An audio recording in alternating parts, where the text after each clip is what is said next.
Assalamualaikum, hari ini kita pertemuan yang ke-6 dengan materi Perjuangan Nabi Muhammad periode Mekah.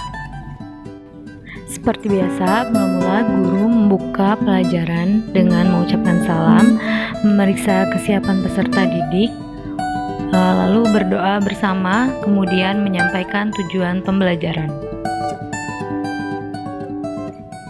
Nah, hari ini kita akan masuki materi yang bagian E, dakwah Nabi Muhammad SAW di Mekah.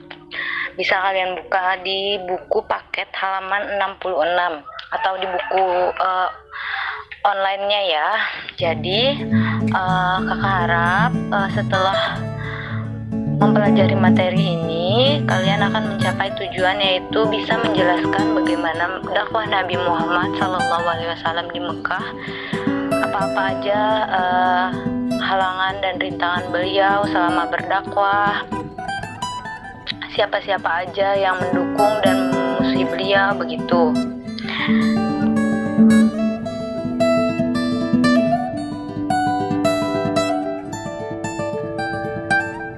Nah, jadi setelah kalian menonton video tersebut, kakak ingin menjelaskan sedikit.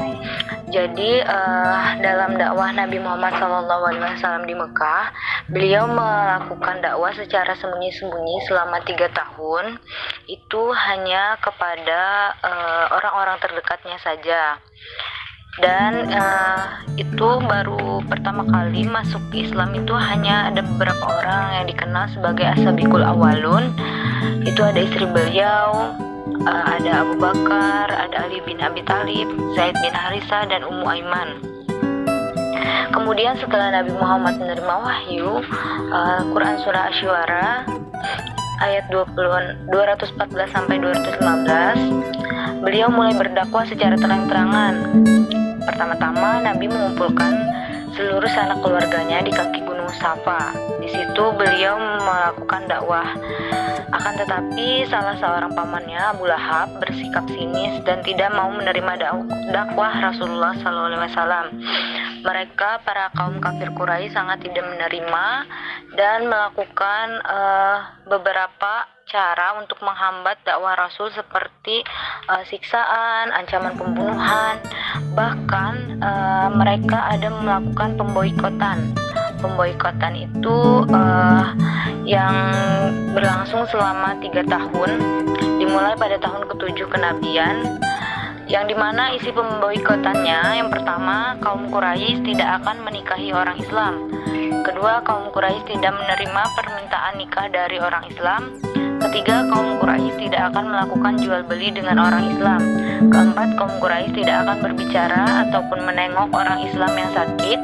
Kelima, kaum Quraisy tidak akan mengantar mayat orang Islam ke kubur.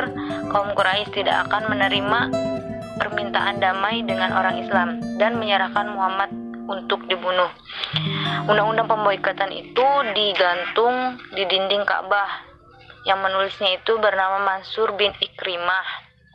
Setelah 3 tahun, undang-undang tersebut rusak karena dimakan rayap. Kemudian undang-undang tersebut dirobek oleh Zubair bin Umayyah, Hisham bin Amr, Mutim bin Adi, Abu Bakhtari bin Hisham, dan Jamaah bin Al-Aswad. Mereka merasa kasihan dengan siksaan kaumnya kepada Bani Hashim dan Bani Muthalib. Jadi dakwah Nabi Muhammad di Mekah itu berlangsung selama 13 tahun. Di situ banyak sekali mengalami hambatan-hambatan dari kaum kafir Quraisy. Sampai situ dulu saya kakak jelaskan. Bila ada yang ingin ditanyakan, boleh ditanyakan di grup. Kita sharing-sharing aja, atau malu tanya di grup, boleh CP ke kakak ya. Jangan malu-malu tanya masalah pelajaran. Sampai situ dulu, bisa dimengerti?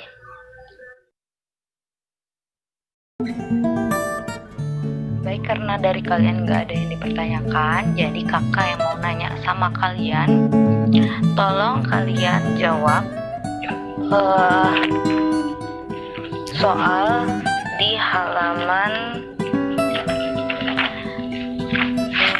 72. Itu yang pilihan ganda sampai uraian halaman 74. Dan dan jawaban kalian pada soal tersebut itu yang akan kakak jadikan absen pada pertemuan kali ini. Jadi kalau kalian nggak jawab pertanyaan-pertanyaan itu, kalian otomatis nggak hadir atau nggak absen dan kalian nggak akan dapat nilai. Jadi setelah ini nanti agak siang kakak bagikan nilai kalian yang pada bab 3 kemarin. Itu nilai-nilainya siapa aja yang udah ngumpul dan belum ngumpul. Kalau yang belum ngumpul akan kakak kasih nilai 0.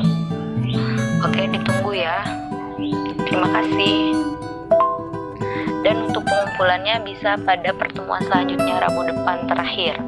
Tapi secepatnya ya, lebih baik lebih cepat. Bisa dimengerti atau ada yang ingin ditanyakan?